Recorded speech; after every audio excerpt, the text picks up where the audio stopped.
Indonesia mengalami kerugian hingga triliunan rupiah setiap tahunnya. Uang yang seharusnya digunakan untuk pendidikan, kesehatan, dan infrastruktur hilang begitu saja. Lantas apa itu korupsi? Mengapa korupsi bisa terjadi di negara kita? Dan apa saja dampak dari korupsi? Usaha Harvey Muiz divonis 6 tahun 6 bulan penjara dalam kasus korupsi pengelolaan tata niaga komunitas Timah. Kerugian negara akibat dugaan korupsi di PT Waskita Beton Press pada 2016-2020. Kerugian negara atas kasus dugaan korupsi pengadaan bantuan sosial. Mereka mencatat uang rakyat yang lenyap sebesar 250 miliar rupiah. Secara singkat, korupsi adalah tindakan penyalahgunaan kekuasaan untuk keuntungan pribadi.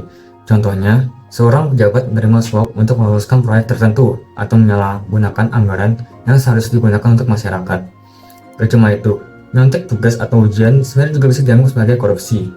Banyak hal yang tanpa kita sadari ternyata termasuk dalam praktek korupsi. Setiap orang berpotensi melakukan korupsi apabila ia tidak memiliki nilai moralitas yang kuat. Dampak dari korupsi sendiri dapat kita rasakan pada beberapa bidang, misalnya di bidang ekonomi. Anggaran negara yang diperuntukkan pembangunan fasilitas publik malah diselewengkan, sehingga infrastruktur terbengkalai dan kualitas layanan publik menurun. Misalnya, pada jalan rusak di Lampung yang sudah puluhan tahun tidak diaspal.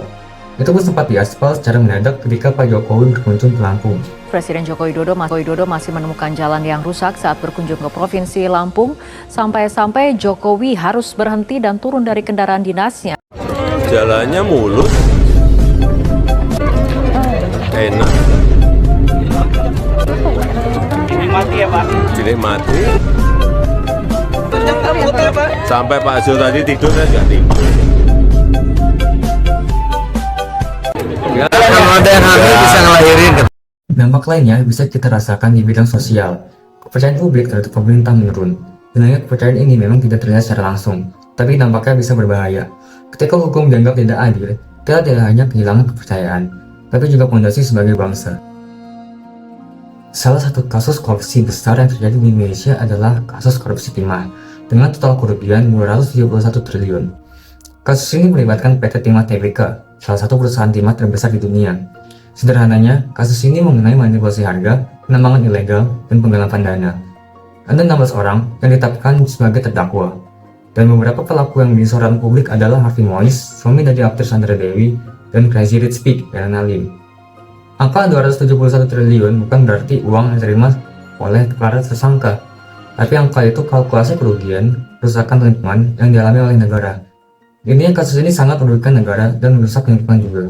Kerugian negara akibat dugaan tindak pidana korupsi tata niaga komoditas timah di wilayah izin usaha pertambangan atau IUP PT Timah Tbk pada 2015 sampai 2022 mencapai 300 triliun rupiah.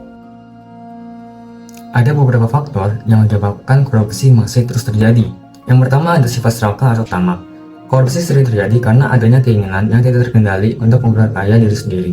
Banyak pejabat atau pelaku bisnis yang sudah memiliki pendapatan yang cukup, tapi masih merasa tidak cukup, dan terus mencari cara untuk mendapatkan lebih banyak kekayaan.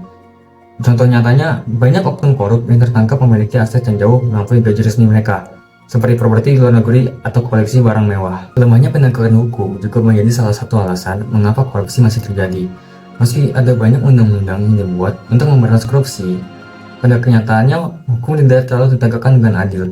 Banyak pelaku korupsi yang meski terbukti bersalah, justru mendapat hukuman ringan atau bahkan bebas begitu saja. Terdakwa kasus timah Harvey Muiz divonis 6 tahun 6 bulan penjara.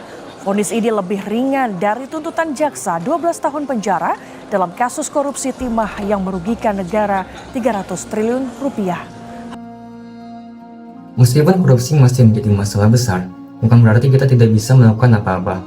Banyak langkah yang bisa diambil untuk melawan korupsi. Misalnya pengawasan dan penegakan hukum harus diperkuat. Penegakan hukum harus dilakukan tanpa pandang bulu. Semua pihak yang terlibat dalam praktik korupsi, baik di tingkat rendah maupun tinggi, harus dihukum setimpal dengan perbuatannya. Lalu korupsi tidak hanya harus dipenjara, tapi juga diwajibkan mengembalikan kerugian negara, asetnya disita, dan dikenakan denda yang besar. Penegak hukum seperti hakim, jaksa, dan penyidik juga harus diawasi, agar tidak tergoda melakukan korupsi dalam proses penegakan hukum. Inti dari video ini, korupsi merugikan negara dan masyarakat, dengan dampak besar pada ekonomi, sosial, dan lingkungan. Meskipun sudah ada upaya pemberantasan, korupsi masih terjadi akibat sifat serakah dan lemahnya penegakan hukum. Oleh karena itu, penegakan hukum yang tegas dan pengawasan yang ketat sangat diperlukan untuk mengurangi korupsi dan menciptakan Indonesia yang lebih baik.